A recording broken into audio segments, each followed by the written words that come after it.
সম্পদ দীর্ঘ বছর ধরে চলে আসছে। এই সম্পদকে ঠিকভাবে নিয়ন্ত্রণ করার জন্য, এই সম্পদকে হেফাজতে রাখার জন্য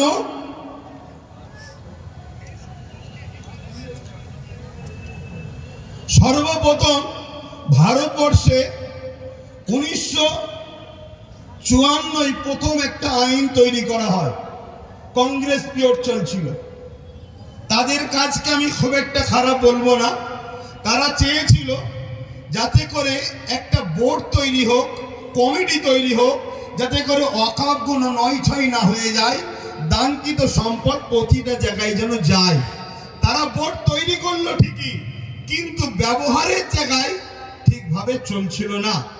তাদের ইচ্ছা ছিল ভালো, কিন্তু কিছু অশুভ লোক ঢুকে যাওয়ার জন্য ওই ওয়াকফের অর্থ লুট হতে শুরু হলো। তারপরে এই ওয়াকফকে 1995-এ আরেকবার সংশোধন করা হলো। সেই সংশোধনে আরো সুন্দর করে যাতে করে এই ওয়াকফকে হেফাজত করা যায় তার জন্য ব্যবস্থা করা হলো। এরপরে এই 77 বছর আইন তৈরি হয়েছে, ওয়াকফ হেফাজতের জন্য বোর্ডও হয়েছে, সুন্দর সিস্টেমও হয়েছে, কিন্তু দুঃখের বিষয় যারাই নেতৃত্বে যায়, যারাই দায়িত্বে থাকে, তারাই সরকার আন্ডারটেকিং, সরকারের নিয়ন্ত্রণের লোক যায়। তাই 77 বছর ধরে কম বেশি সব গভর্নমেন্টই এই ওয়াকফের টাকার মধু চেকেছে। তার মানে আমাদের সম্পদ ঝেড়ে খেয়েছে। খোলা কথা, আপনাদের অসুবিধা হচ্ছে? আমাদের সম্পদের টাকা সবকটাই ঝেড়ে খেয়েছে। কিন্তু হঠাৎ করে বিগত 10 বছরও কেন্দ্রে যে সরকার আছে সেও ওয়াকফের টাকার মধু খেয়েছে।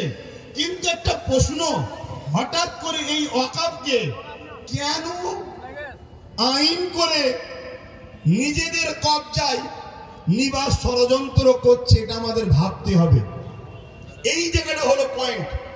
তার আগে আমি আপনাদের বলি, আমার রাজ্যে যিনি বর্তমান সরকার আছে, আমার রাজ্যে যিনি বর্তমান ক্ষমতায় রয়েছে, ইনি সাচার কমিটির রিপোর্ট অনুযায়ী আমাদেরকে কি ওয়াদা করে এসেছিল, ইনার আগে যে বাম সরকার ছিল সেই বাম সরকার নাকি 20,000 কোটি টাকা ওয়াকফ সম্পত্তি লুটপাট করেছে।